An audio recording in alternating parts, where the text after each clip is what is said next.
খড়দার আরও এক প্রাচীন ঐতিহাসিক মন্দির হলো শ্রী শ্রী লক্ষ্মী নারায়ণজীর মন্দির বা সোনার মন্দির। এই হচ্ছে মন্দিরের সেই চূড়া, মন্দিরের বাইরের অংশ, মন্দিরের প্রবেশদ্বার। এই যে বড় করে মন্দিরের প্রবেশদ্বার, কিন্তু এই প্রবেশদ্বার সবসময় খোলা থাকে না, তাই এই সাইডে একটি দরজা আছে, এই দরজা দিয়ে ভেতরে ঢুকতে হবে। এইখান দিয়ে ভেতরে যেতে হবে। বড় গেটটি শুধুমাত্র গাড়ি, বড় বড় 4 চাকা গাড়ি ঢোকার জন্যই আছে। এই হচ্ছে পুরো মন্দিরটি, মন্দির চত্বরটি লক্ষ্মী নারায়ণ মন্দির বা সোনার মন্দির।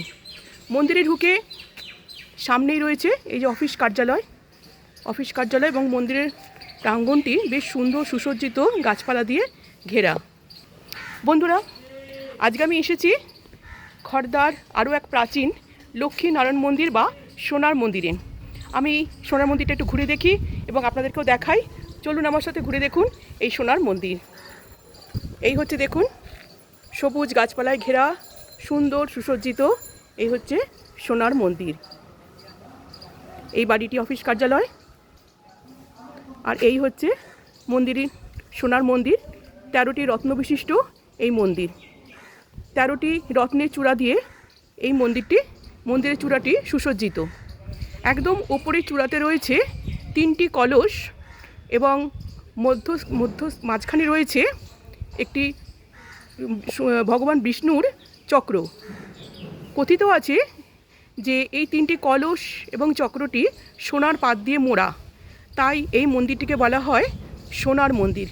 এই লক্ষ্মীনারায়ণ মন্দিরকে বলা হয় সোনার মন্দির।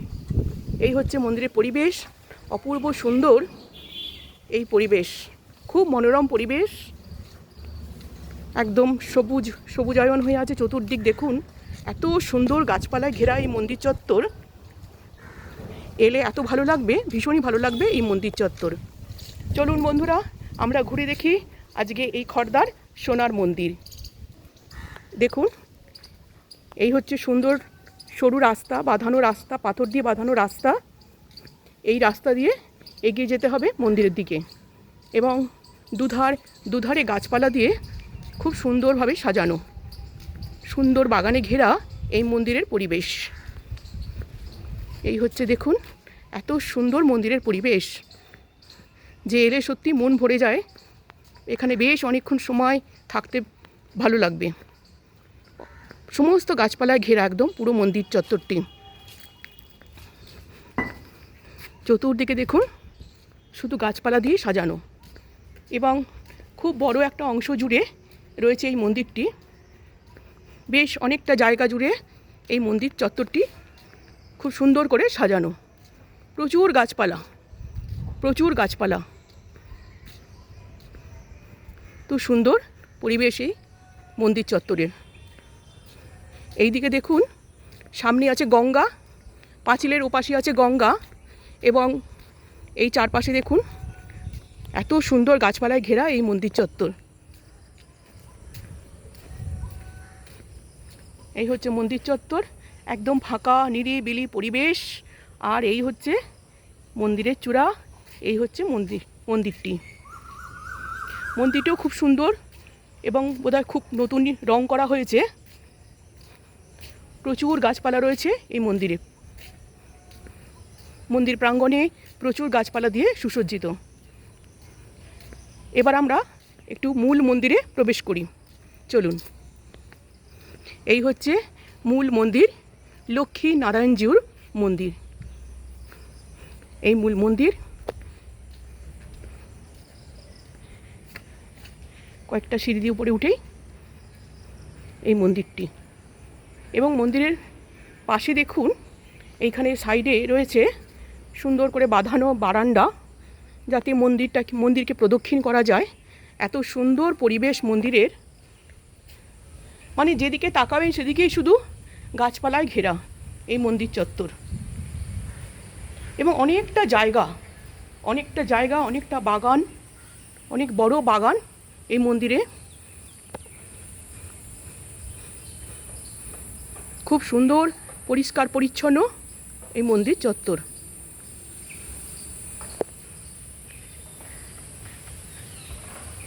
এবার একটু একদম মন্দিরের ভেতরে প্রবেশ করি। এই হচ্ছে মন্দিরের ভেতরে। এই সামনেই রয়েছে এটা নাট মন্দির। এই দেখুন এখানে রয়েছে নাট মন্দির। এই নাট মন্দিরে দেখুন সমস্ত গুরু পরম্পরাদের ছবি এই নাট মন্দিরে। এই মন্দিরটি প্রতিষ্ঠা করেছিলেন যতীন্দ্র রামানুজ। 1353 বঙ্গাব্দে এই মন্দির প্রতিষ্ঠা হয়। এই যে ভেতরে দেখুন একদম শ্বেত পাথরের বেদিতে রয়েছে লক্ষ্মী নারায়ণজির মূর্তি। ঠিক নারায়ণের ডান পাশে রয়েছে মা লক্ষ্মী, যেটা সচরাচর কোনো জায়গাতে খুব একটা দেখা যায় না। নারায়ণের ডান পাশে এখানে রয়েছেন মা লক্ষ্মী। মন্দিরের মূল গর্ভগৃহের দরজাটা এখন বন্ধ, তাই আমি একটু জুম করে দেখালাম।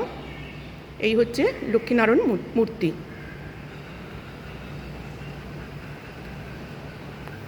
আর এই পাশে আছে, এই দিকটাতে আছে এই মন্দির যিনি প্রতিষ্ঠা করেছিলেন যতীন্দ্র রামানুজ।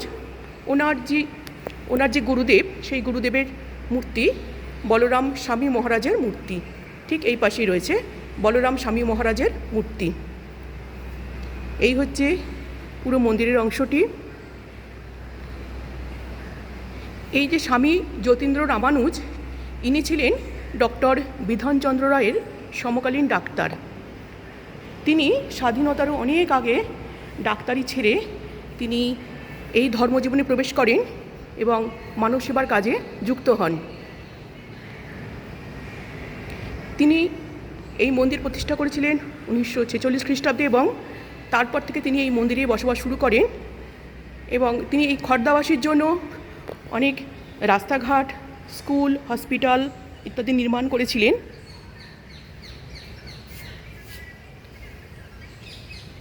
এবং তিনি তারপরে এখানেই বসবাস করতেন। এই হচ্ছে মূল মন্দির, লক্ষ্মীনারায়ণ মন্দির। অপূর্ব সুন্দর এই মন্দিরের পরিবেশ।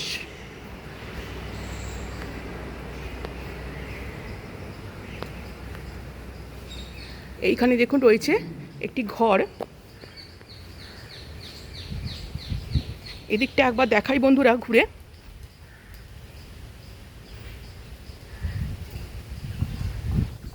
আমি মূল মন্দির থেকে নেমে এলাম বাগানের সামনে।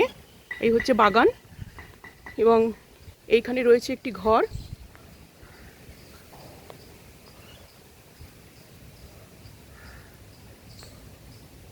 এই ঘরে যতীন্দ্র রামানুজ উনি এখানে বসবাস করতেন।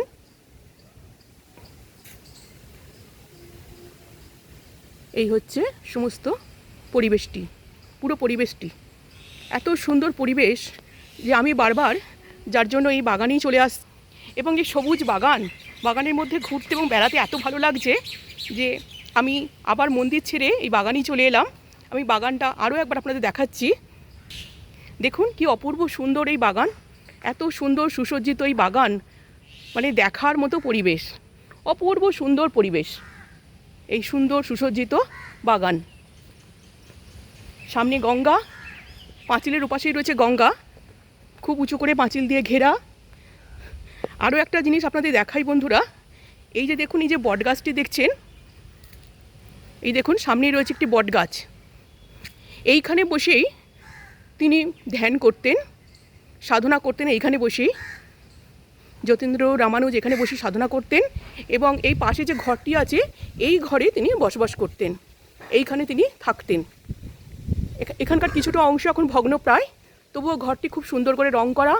এই হচ্ছে বটগাছ, বিশাল বড় বটগাছ। এই বটগাছের চারপাশটি দেখুন খুব সুন্দর করে বাঁধানো। এইখানে বসে উনি সাধনা করতেন। কত রকমের যে গাছ আছে এখানে, মানে দেখার মতো পরিবেশ, সত্যি ঘুরে দেখার মতো পরিবেশ এই মন্দির চত্বর। এত সুন্দর সাজানো গোছানো এই মন্দিরের পরিবেশ।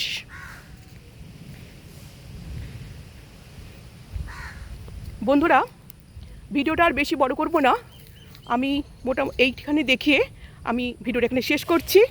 নমস্কার।